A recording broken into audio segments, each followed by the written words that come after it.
The Valve Iceberg Explained. Hello everyone, and today I'm going to be making a video on the Valve Iceberg. This one was made by Reddit user Porkyspal. Shout out to you.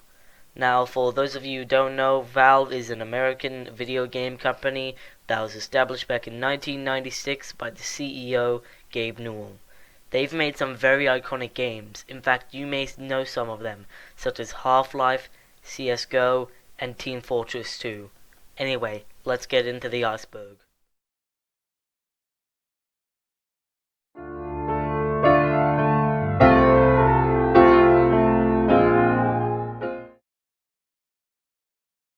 Companion Cube Sentience. The Companion Cube is a cube that you have to carry around in one level of the game Portal. Now, in the game, GLaDOS does advise the player not to listen to the Companion Cube if it can speak. And in the Portal comics, Doug Ratman is actually seen talking to the Companion Cube, and the Companion Cube is talking back. But that can just be blamed on his schizophrenia, since Doug Ratman has schizophrenia. Now, unless we see a Portal 3, we may never get the answer to this. Carolyn is GLaDOS, and Shell is Cave's daughter. Now, you'll see the reason why I put these two together in a minute, but Carolyn is GLaDOS. Carolyn's consciousness was put into GLaDOS, and just so you know, Carolyn is Cave Johnson, the CEO of Aperture Science, wife. Now, in Portal 2, we come across this little science project station. There is a dog barking. I hope you guys can't hear it, but one of them has the name Shell on it. And this has led some people to believe that Cave Johnson is the dad of Shell, and as well as the fact that GLaDOS, in the second game at least, gets along with Shell. Kind of. Unless we see a Portal 3, we may never know. G-Man is Annihilanth. The G-Man being Annihilanth was a theory created by MatPat. He says that the G-Man is secretly Annihilanth. His proof is that both the G-Man and the Annihilanth seem to hate the Vortigaunts, and the G-Man is commonly seen playing with his tie, which could be a third arm. GLaDOS is a hanging woman.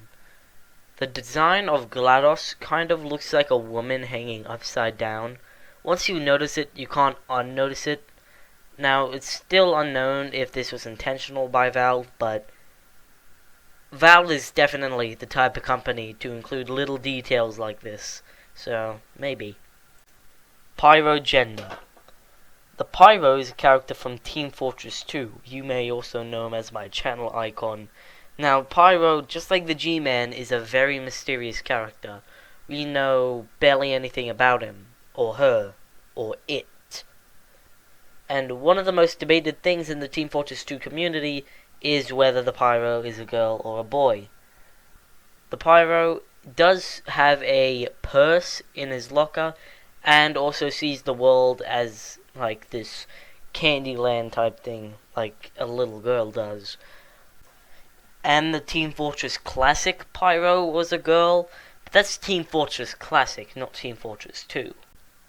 While the Pyro is also 5'8", which is usually a boy height, and doesn't really have a girlish looking, like, body. Now, again, unless a Team Fortress 3 comes out, we ain't seeing it.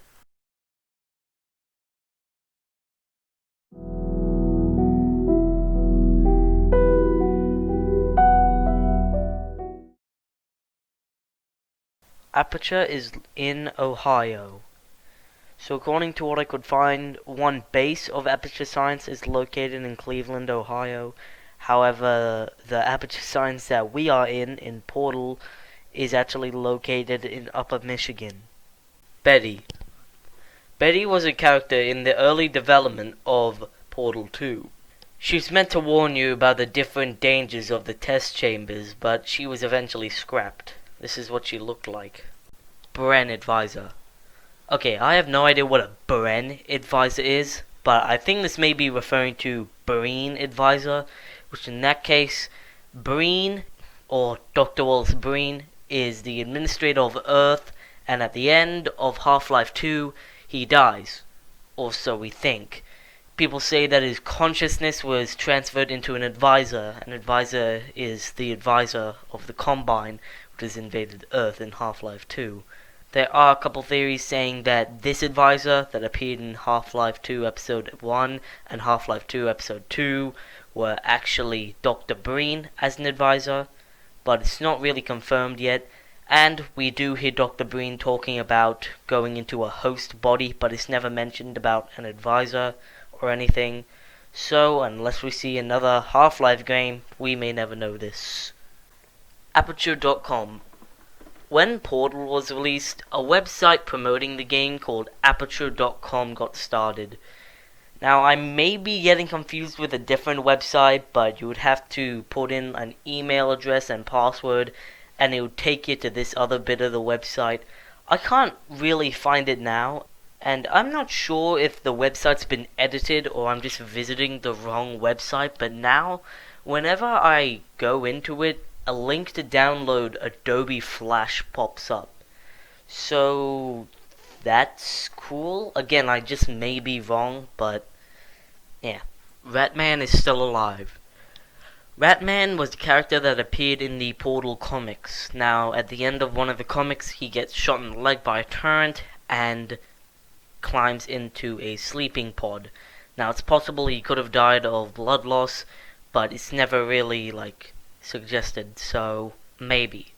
And sometime between Portal 1 and Portal 2 has passed, so he could have died in between then. So it's unknown whether he's still alive. Shell clones.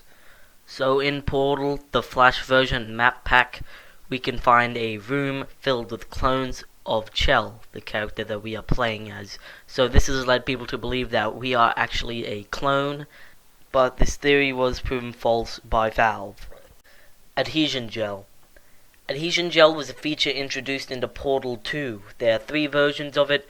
One version can allow you to put portals on any surface, another allows you to run faster, and another allows you to jump higher. Source Loneliness. This is most likely referring to the game Garry's Mod, and how if you play single player, you kind of feel lonely, and there's a creepy feeling to it. You don't get the same feeling when you play with friends, though. I'll leave a link to the YouTube of The Librarian, who did a better video explaining it. Adrian Shepard. So there's an expansion pack for the game Half-Life called Opposing Force, and in it we play as a character named Adrian Shepard, who was sent to destroy the Black Mesa research facility. Now at the end of the game, we teleported into this space-like area by the G-Man, and that's where the game ends. And that's also the last we hear of Adrian Shepard. So again, unless we get another Half-Life game, we probably won't be seeing Adrian Shepard. Epistle 3. Epistle 3 was a story written by Mark Laidlaw, a former writer at Valve. Now, the story goes that after the death of Eli Vance, Gordon and Alex go in the helicopter and fly to Dr. Judith Mossman.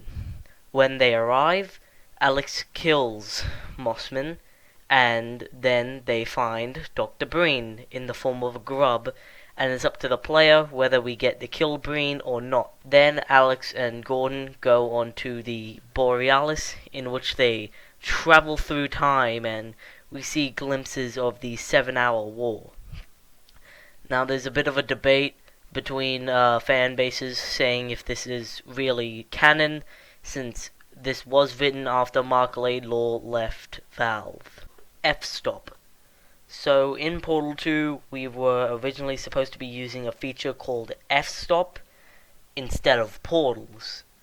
However, it was removed because the game called Portal, you would expect portals in it. Now, it's not 100% known what this F-stop ability would do.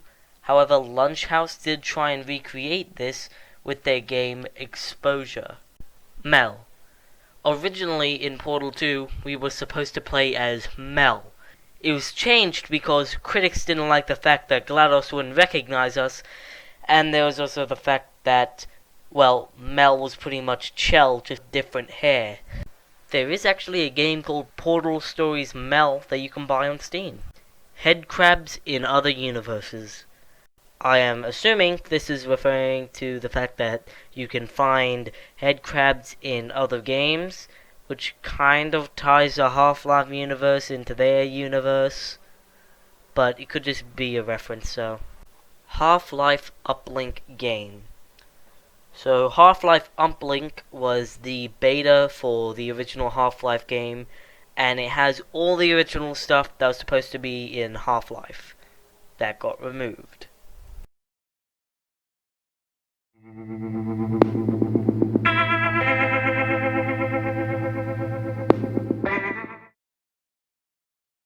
Vanilla Crazy Cake. Vanilla Crazy Cake is an achievement in the game Portal 1. Vanilla Crazy Cake is also a line that GLaDOS repeats in the early stages of Portal. Chell is dead at the end of Portal 2. This is a popular fan theory saying that Chell actually died during the boss fight with Wheatley at the end of Portal 2 when they're on the moon, and that Chell actually died on the moon, and the ending of Portal is just her going to heaven. Now, MatPat did make a video on this in which he explains the possibility of Chell living for that long on the moon. I'll leave a link to that in the description. All Valve games are connected. Hey there, this is Future Flaming Cow editing this video. I just want to say that during filming of this bit, I was feeling a bit sick, so I would rather not be constantly looking at a screen while doing all this, so I thought I'd take a shortcut and include a clip from my video, the Steam Iceberg, which also had this exact same entry. So I just want to let you guys know that this next clip is taken from my Steam Iceberg video. I found this theory on the Steam discussion board saying that all Valve games are in the same universe. Now, to keep this video short and simple, I'll just be listing off the dates and the games itself. Alright, number 1. Day of Defeat takes place in 1939 to 1945. Team Fortress Classic takes place in 1940 or 1950. Team Fortress 2 takes place in the 1960s and 70s. Portal and Half-Life and Opposing Force, Blue Shift and all those games take place around 1999 or 2000. The Counter-Strike games take place around 2000. Half-Life 2 and its episodes take place around the 2020. Portal 2 takes place around 2040 or 2050. Left 4 Dead series takes place just about the same time as Portal 2. And then Alien Swarm, which takes place in 2052. And then there's also Dota, which takes place on another planet entirely. Walking Turrets. Walking turrets were originally supposed to be in Portal 2. They were exactly as the name suggests. They were turrets that could walk, and they could even go through portals.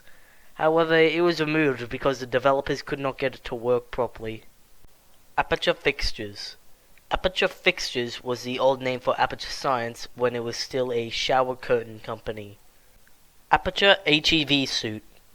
So in the Portal comics, we can see a HEV station and a health station in Aperture Science. Now, it's unknown if Aperture stole this from Black Mesa or Black Mesa stole it from Aperture. Cave Johnson does say that Black Mesa has been stealing from them for quite a while, but it's Cave Johnson. How can we trust him? Cave Johnson Call. So, in the Portal 2 version of LEGO Dimensions, we can find Cave Johnson in the form of a core. Dog was made by Aperture. So there's a theory out there saying that Aperture Science actually created Dog and not Eli Vance. Anyway, I think this one's false, since you can obviously see that Dog is made out of mechanical parts and a scanner head. Hound Eyes. Hound Eyes were a Zen creature that was found in the original version of Half-Life. Now, they weren't in Half-Life 2. Now, probably the most logical reason was because of technical limitations, because when you take a look at Half-Life 2's graphics, you most likely forget that this game came out in 2004. Return to Ravenholm, Return to Ravenholm was a cancelled Half-Life 2 episode where you would play as Adrian Shepard. Yep, Adrian Shepard, the one I mentioned earlier. And you would also be with Father Grigori in Ravenholm. However, something's different. The zombies have apparently evolved to be very strong and stuff. They're pretty much the zombies out of Left 4 Dead. Now, it was cancelled by Valve, the console. The console was an early design for Dr. Wallace-Breen. Wheatley is a weapon. I think this may be referring to the fact that Wheatley is used as a spy weapon in Team Fortress 2, but I might be wrong. Team Fortress 2 is a simulation of the Gravel Wars. So I'm not 100% sure what this entry may be referring to. I think it may be referring to a theory saying that Team Fortress 2 is actually simulated, but I might be wrong.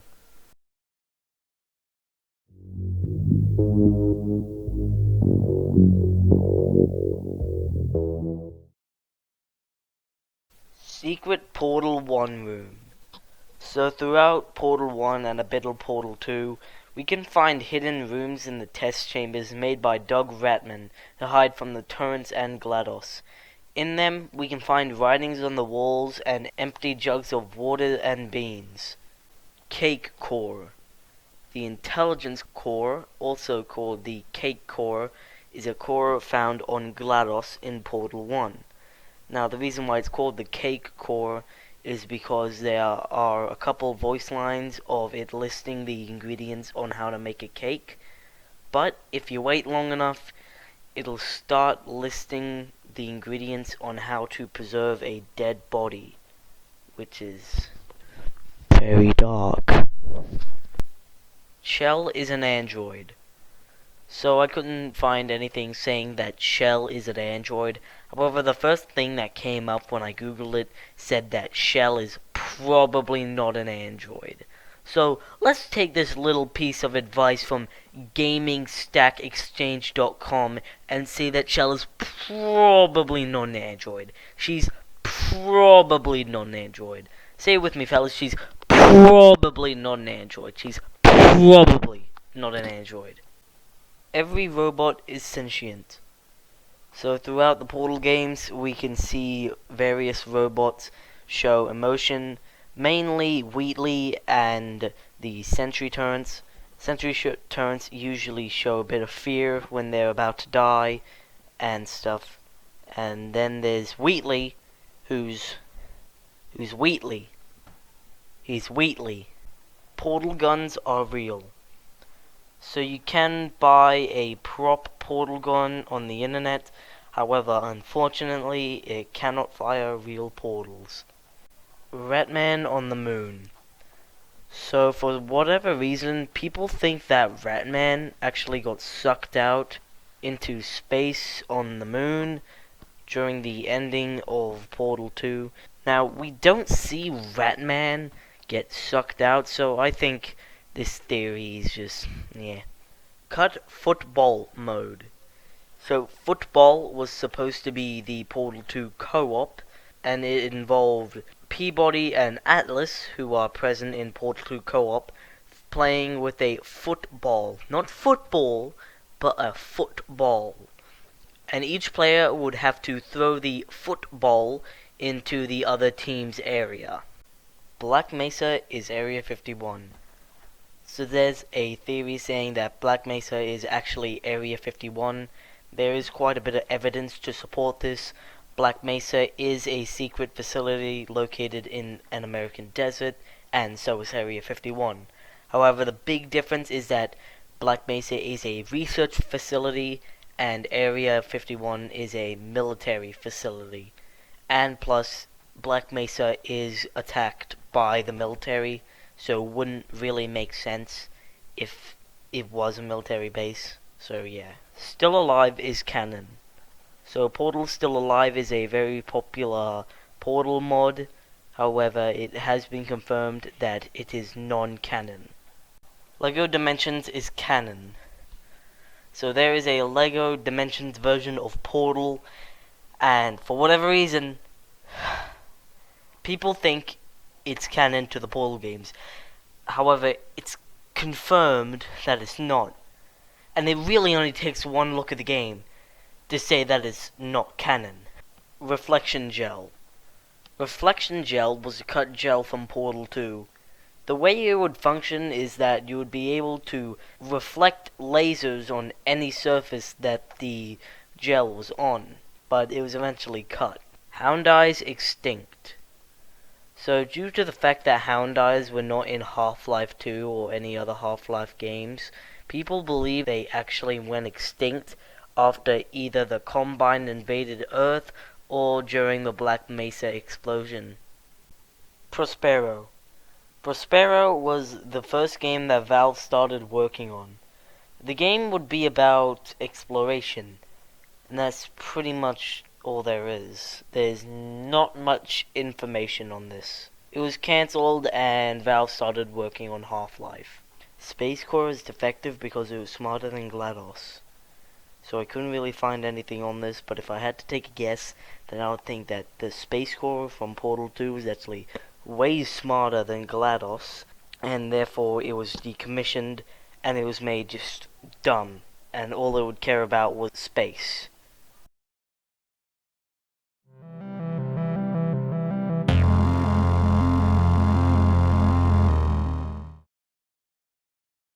Zombies in Aperture. Okay, so I'm not 100% sure what this is supposed to mean, but I have a feeling this may be referring to a photo of a head crab in a Portal 2 elevator. Now, the head crab itself isn't really a zombie, it just turns people into a zombie. However, the photo has been confirmed to be fake.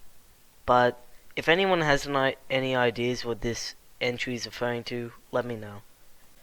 The Resonance Cascade was real. The Resonance Cascade was an event that happened in Half-Life 1 where the Zen universe crossed over with our universe and all the Zen creatures came to Earth. Now this entry is trying to tell us that it actually happened in real life, but I'm yet to see any bull squids, hound eyes, or head crabs. Dr. Kuma. Dr. Kuma was a character that appeared in the VR version of Half-Life 1. He was named after one of Valve's designers, Greg Kuma. Gabe Newell is not a human. Now, for those of you who do not know, Gabe Newell is actually not a human, and he's actually the Lord himself. For those of you who do not follow Newellism, you will not be accepted into Steam Heaven, and you will no longer get any super cool Steam discounts. All atheists, turn to Newellism before it is too late. Heed this warning. Become the son of Newell. Half-Life Alyx is from 2030. Okay, I'm not sure what this entry is supposed to mean. It may mean that Half-Life Alyx takes place in the year 2030. However, other sources say that it takes place during the year 2018. But one thing that came up when I googled this was a YouTube channel called Def 2030. And he uploaded a couple videos of him playing Half-Life Alyx. That's pretty much it. Maybe that's what this entry is referring to. I don't know. Aperture knew about Zen. Okay, I couldn't find anything saying that Aperture knew about Zen, but if I had to take a guess, I would think that Aperture Science actually knew about Zen before Black Mesa did, which would also explain why Aperture Science had the HEV stuff possibly before Black Mesa.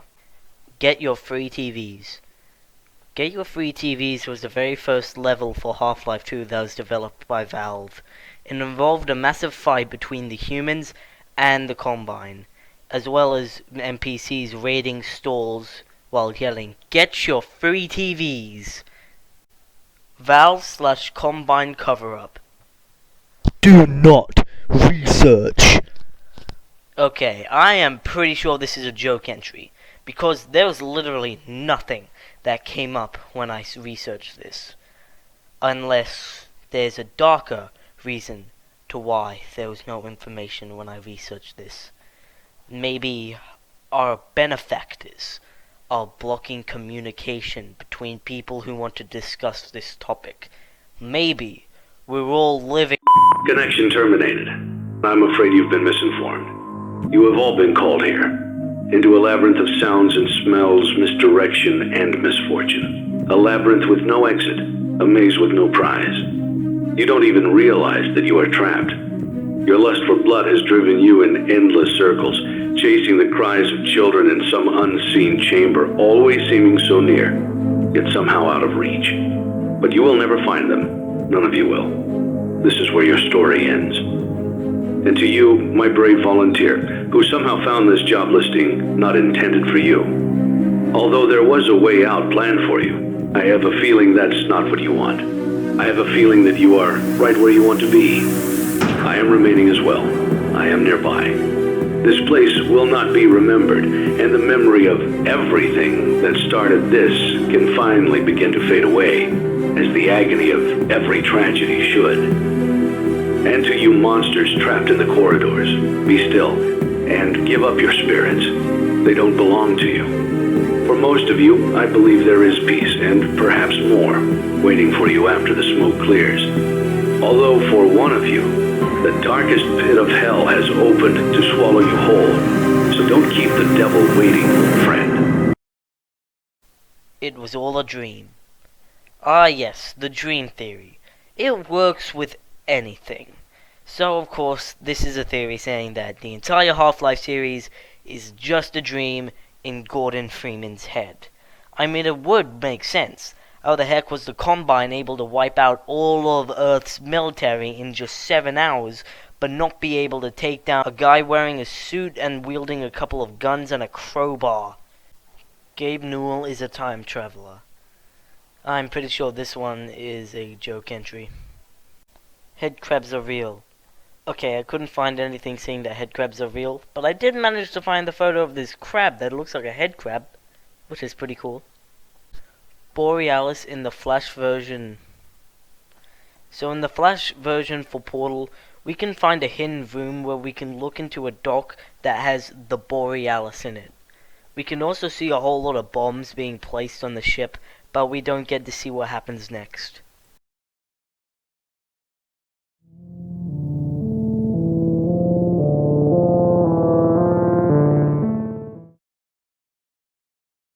The Fisherman! Okay, I'm pretty sure this one's a joke entry, since it's way too low on the iceberg, and it takes up an entire tier. But I'll cover it anyway. The Fisherman was a character that appeared in Half-Life 2 Lost Coast, a DLC for Half-Life 2. Now, not much is known about this character. He's a fisherman, is what we know, and he seems to live in St. Olga, and he's voiced by the same guy who voiced Father Grigori, and that's pretty much all we know. And that's the only time we see the fisherman, so who knows, maybe he'll return in another game. And now's the Valve Iceberg explained. I'm pretty sure 90% of this iceberg was just Portal related stuff. Anyway, once again, shout out to the creator, Porkyspal, for creating this iceberg. Anyway, I'll see you in the next video. Bye bye!